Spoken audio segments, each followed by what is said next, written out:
तर आपल्यासोबत आहेत बोरगावकर तमाशाचे व्यवस्थापक. दादा, मला तुमचं नाव सांगा आणि किती वर्षापासून या क्षेत्रामध्ये तुम्ही आहात? माझं नाव शांताराम बबन वाणी, पिंपळगाव आर्वी, आणि या क्षेत्रात जवळजवळ मी 95 पासून आहे. 95 पासून? हां, 1995 पासून. कोणत्या कोणत्या फडाचं तुम्ही व्यवस्थापनाचं काम केले? कोणत्या कोणत्या व्यवस्थापनाचं पहिलं म्हणजे माझं सुरुवातच इथं मालती नामदार तमाशामध्ये झालेली आहे. तिथं मी गाडी चालवायचं काम करायचं, ट्रक ड्रायव्हर म्हणून. त्याच्यानंतर मी माझी गाडी घेतली स्वतःची. त्याच्यानंतर काही दिवसांनी मी दुसऱ्या तमाशांचं व्यवस्थापनाचं काम करायला लागलो. तर अंजली राजे नाशिककर, शिवकन्या बडे, सविता राणी पुणेकर, आणि आता हे अश्विनी शिवानी बोरगावकर.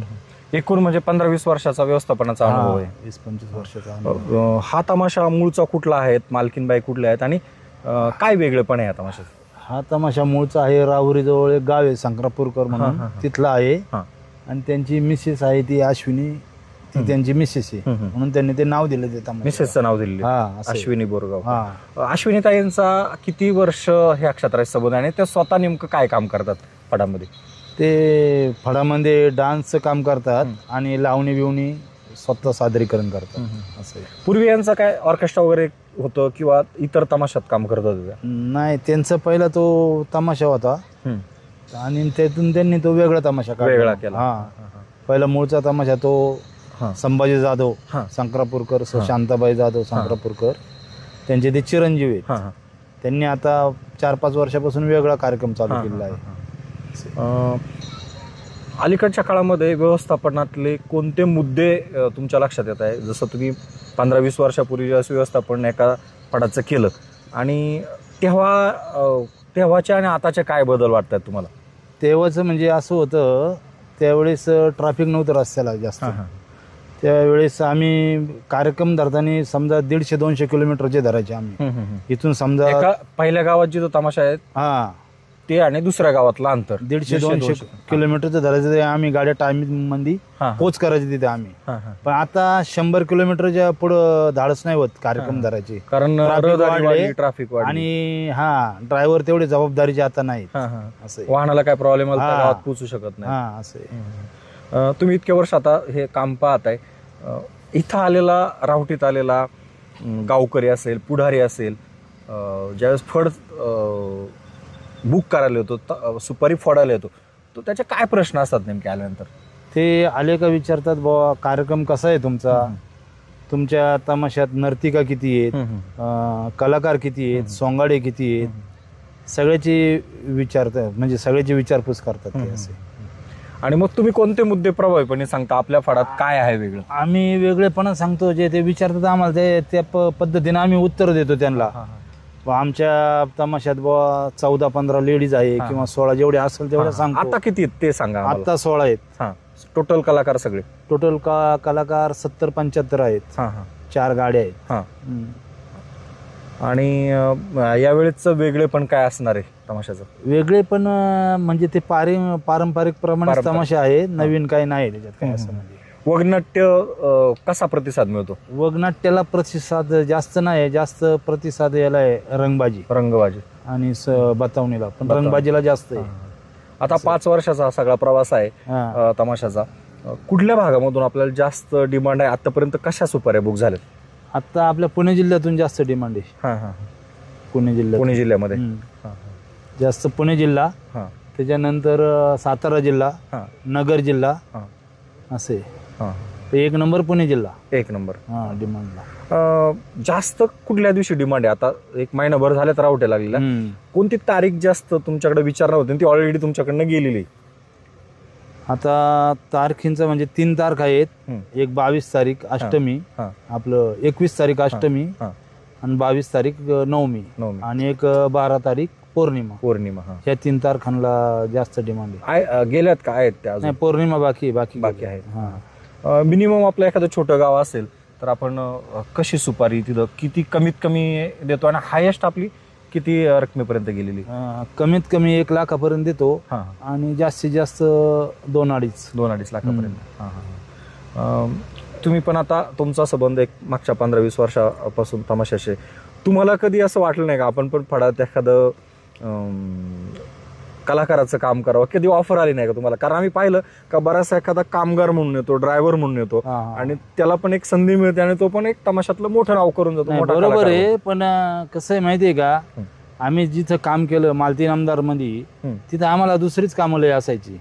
बा गावकऱ्यांना भेटणं किंवा तिथं ते साहित्य लावून घेणं, गाड्यांचं नियोजन करणं, परत ते कामगार असतात त्यांच्याकडून साहित्य भरून घेणं, ही काम आम्हाला असं म्हणजे करून घ्यायचं होतं आम्हाला. जे छोटे फड असतात तिथं प्रॉब्लेम येतो, कधी कधी एखादा कलाकार नसेल तर मग त्यांचा अगदी बिगारी कामगाराला सुद्धा एखादं काम करण्याची वेळ येते. बरोबर आहे, पण ते आम्हाला तसं काही वाटलं नाही कधी स्टेजवर काम करावं. बरोबर आहे, तुम्ही विचारता ते बरोबर आहे. पण कधी संधी मिळेल तर काय करायला आवडेल? नाही, आम्हाला त्याच्यात इंटरेस्ट नाही. कारण ते बाकीचं नियोजन करायला आम्ही तरबेजे, ते पण महत्त्वाचं. तुम्हाला सांगतो बा, कुठच्या गावावरून कुठं गाड्या न्यायच्या, कुठलं बा कसं नियोजन करायचं, गावकऱ्यांशी कसं बोलायचं, हे करू शकतो आम्ही. बरोबर. फक्त स्टेजचं नाही कधी आम्ही हे केलं, म्हणजे इंटरेस्ट नाही वाटला आम्हाला त्याच्यात कधी. मला तुमच्याकडनं या सगळ्या इतक्या वर्षाच्या अनुभवातून एक दोन गोष्टी जाणून घ्यायच्या. एक चांगला आणि एक वाईट अनुभव. व्यवस्थापन करताना कधी कधी तारेवरची कसरत असते. एखाद्या गावात वेळेत गाड्या पोहोचल्या नाहीत, एखाद्या गावामध्ये आर्थिक नियोजन काय झालं, असा कधी प्रसंग आला का आयुष्यामध्ये का तिथं खूप अगदी काटेकी टक्कर, म्हणजे तुम्हाला ते तो समन्वय गावकऱ्यांचा आणि फडमालकाचा करण्यामध्ये खूप आलेले भरपूर. कसं आहे आता, ते मी ज्या तमाशात होतो ना मुसाबाईच्या म्हणजे मालती इनामदार, ते मला प्रत्येक वेळेस विचारायचे कार्यक्रम धरताना, ज्या वेळेस लांबचं रनिंग असेल ना त्यावेळेस फोन करून विचारणार, बा अशी अशी तारीख आहे, धरू का? मग आपण एक अंदाज करायचा, त्यांना बिंदास धरा म्हणायचा आपण. मग तमाशा अलीकडच्या गावात एकदा सुटला का त्या गाड्या तिथून आम्ही 1 तासाच्या आत काढायचं सगळं गुंडाळून. बरोबर. आणि न थांबता त्या गावात आम्ही पोच करायचं. त्या गावात गेले का मग ते गावकऱ्यांना जरी माहिती असायचं का गाड्या आमच्या गावात लेट येतील, पण आम्ही त्यांच्यापेक्षा अर्धा 1 तास गाड्या लवकर घेऊन असं आम्हाला कधी हे नाही झालं. पण असं तुमच्या इतक्या वर्षाच्या कधीच एखादा कुठला वाईट अनुभव नाही आला एखाद्या गावात? नाही, वाईट नाही तसा काय अनुभव आला आपल्याला. आपण सगळं वेळेत काम केलं त्यांचं. आणि हे पण महत्वाचं असतं, म्हणजे एखादी गोष्ट प्लॅनिंग करताना वेळेत करण्याला खूप महत्व आहे. सगळं वेळेत केलं आणि तो व्यवस्था सुद्धा आम्हाला नेहमी फोन करून विचारायचे, गाड्या कुठपर्यंत पोहोचल्यात, काय कसं, ते सुद्धा तेवढे जागृत असायचे. ते मुसाबाई इनामदार, त्यांनी सुद्धा कधी अशी अडचण नाही येऊन दिली. बरोबर. इतक्या वर्षाचा व्यवस्थापनाचा अनुभव आहे. आपण जर तमाशा कलेकडे जर पाहिलं तर स्वातंत्र्याच्या आधीपासूनचा हा सगळा लोकनाट्याचा प्रवास आहे. स्वातंत्र्याच्या आधीचं एक वेगळेपण होतं, स्वातंत्र्य मिळाल्यानंतर आज तमाशाचा एक वेगळा बाज होता. आणि आता आपण जो म्हणतो जग 21व्या शतकाकडे चालले, पण खूप काही बदल घडत आहेत. नवी पिढी तमाशाला आता ॲक्सेप्ट करत नाहीत. पुढे जाऊन काय एक व्यवस्थापक म्हणून तुम्हाला काय वाटतं, काय असेल तमाशाचं चित्र पुढच्या काळामध्ये? नाही, पुढच्या काळात आपले हे 3 जिल्हे नाही तर तमाशे चालूच राहणार, फक्त त्यात थोडा बदल होणार. नवीन गाणी जे येतात ना ते हे करावं लागणार, सादरीकरण करावं लागणार. हे वगनाट्ये किंवा तुमचं हे बतावणी असते त्याला लोकांचा प्रतिसाद नसतो, एवढा नसतो. नव्या पिढीला जास्त गाण्यामध्ये इंटरेस्ट आहे. एकदा गणगवळण झाली का ते डायरेक्ट बोलतात. पण त्यासाठी दादा मला एक सांगा, ऑर्केस्ट्रा हा एक प्रकार वेगळा आहेच आहे. अनेक ऑर्केस्ट्रे निर्माण झालेले आहेत, पण तमाशाला पुन्हा एकदा तोच बाज, तोच रंग किंवा तीच परंपरा राहावी म्हणून काय करणं गरजेचं आहे, म्हणजे तुम्हाला असं वाटतं? नाही, त्याच्यात बदल करतात ना कलाकार लोक, ऑर्केस्ट्रावानी कार्यक्रम करून दाखवतात. आणि जे गावची परंपरा आहे ते लोक मग तमाशा ठेवतात. अहो, ऑर्केस्ट्रा नको म्हणतात, लावणी नको म्हणतात. काही लोक म्हणतात लावणी आणायचा, पण 1 वर्ष लावणी ठेवतात आणि मग त्यांचे ते तेवढेच पैसे खर्च होतात. लावणीवाले ते मोकळे येताना मग स्टेज, जनरेटर, ते लाईट सगळी भाड्याने घ्यावं लागते त्यांना. तमाशापेक्षा त्यांचे पैसे जास्त जातात. मग ते दुसऱ्या वर्षी परत इकडे वळतात, व आम्हाला तमाशाचाच कार्यक्रम. गावचे जर तरी तमाशा झाला नाही तर ती यात्रा झाली. मग ते बोलतात ढोलकी वाद्य असं आहे. असं आहे ते. बरोबर. तमाशा पंढरीमध्ये आपला फड मागच्या 5 वर्षापासून आहे. नवे फड पण खूप आता अलीकडं दाखल होत आहेत. कोणाचा 1 वर्षाचा प्रवास आहे, कोणी 50 वर्षावाला पण आहे. तर इतर फडांमध्ये आणि ह्या फडामध्ये काम करताना काय वेगळे पण वाटतं? वेगळे पण काहीच वाटत नाही. ते तमाशाचं भरपूर अनुभव आहे आपल्याला. 4-5 तमाशांमध्ये काम केलं त्याच्यामुळे काय वाटत नाही काम करायचं. अनुभव मोठी चीज आहे. व्यवस्थापकीय दृष्ट्या व्यवस्थापक म्हणजे कुठेही काय असं आपल्याला वाटत नाही बघा इथं आम्ही कमी पडू म्हणून. हां हां असं आहे. नक्कीच. तर आपण ही मुलाखत संपवतोय, पण मुलाखत संपवताना मला एक तुमच्याकडनं जाणून घ्यायचं आहे. नवीन फड जरी 4-5 वर्षाचा असला तरी हे नाव बऱ्यापैकी घराघरामध्ये पोहोचलेलं आहे, ग्रामीण भागात पोहोचलेलं आहे. एखाद्या खेडेगावातल्या माणसाला हा तमाशा बुक करायचा असेल तर त्यांनी कोणाशी संपर्क साधावा? तुमचं नाव आणि मोबाईल नंबर सांगा एकदा.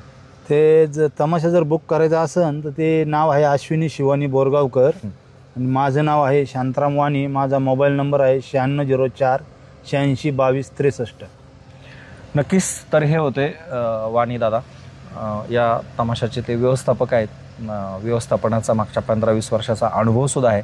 खरं तर बरेच व्यवस्थापक किंवा फडमालक व्यवस्थापन करतात, ते तमाशाच्या स्टेजवर कुठलंही काम करत नाहीत. काही व्यवस्थापक असे आहेत की जे स्वतः फडमालकच आहेत, त्या सगळ्या गोष्टी करतात, त्या कुटुंबातलं कोणतरी असतं.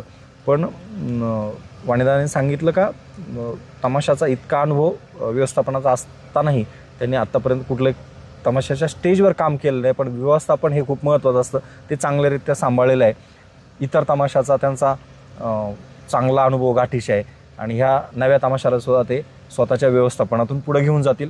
महाराष्ट्रातल्या गावागावामध्ये किंवा नवीन गावामध्ये हा फड तुम्हाला न्यायचा असेल तुमच्या गावामध्ये तर नक्की दादांनी सांगितलेल्या नंबरवर संपर्क साधा आणि हा फड तुमच्या यात्रेत जत्रेत घेऊन जा आणि या तमाशाचं वेगळेपण काय आहे ते सुद्धा तुम्ही स्वतःच्या डोळ्याने पहा. धन्यवाद. असेच नवनवीन इतर फड आहेत किंवा नवीन काही फड दाखल झाले तमाशा पंढरीमध्ये, त्याच्यासोबत काही जुने पण आहेत, त्या सगळ्या तमाशाच्या व्यवस्थापनाचं आणि या तमाशाच्या वेगळेपणाचं जे काही रहस्य आहे किंवा ज्या काही गोष्टी आहेत त्या सगळ्या तुम्ही माझ्यासोबत पुढच्या काही दिवसामध्ये पाहणार आहात. धन्यवाद.